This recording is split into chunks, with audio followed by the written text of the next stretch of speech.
Eh bien, après avoir présidé l'atelier et agrosystème palmier comme une solution pour le développement d'une agriculture climato-résiliente, le ministre de l'Enseignement supérieur et de la Recherche a visité le laboratoire des scientifiques et de la recherche. Eh bien, le ministre de l'Enseignement a eu la visite guidée de ce laboratoire où les travaux réalisés ont permis l'identification des marqueurs génétiques pour le sexage des plantes de palmiers d'Auer dès le stade juvénile. Ce sexage précoce est essentiel car il permet aux agriculteurs la sélection précoce des plantes femelles à forte valeur ajoutée, rentabilité et beaucoup plus élevée. L'approche adoptée vise à encourager la production sexée, laquelle, en générant un brassage génétique, contribue à accroître la diversité des palmarès.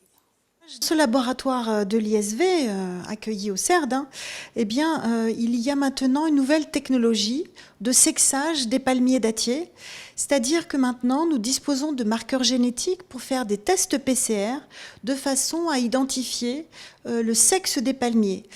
Aujourd'hui, quand on plante des graines, il faut attendre plusieurs années que les palmiers soient adultes, qu'ils soient en floraison, pour connaître leur sexe.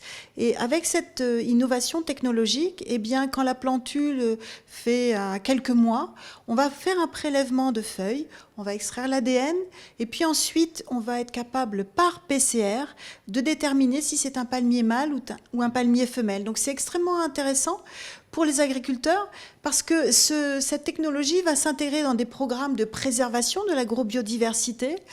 Et on sait qu'à Djibouti, il y a un patrimoine génétique de palmiers qui est très intéressant. Il y a de nombreux palmiers qui sont très appréciés des agriculteurs, des variétés locales qui sont cultivées. Et on va pouvoir les multiplier par graines et les sexer ensuite. Et la multiplication par graines offre plusieurs avantages, et notamment la rapidité et le coût, puisque les palmiers produisent beaucoup de graines qui ne sont pas utilisées.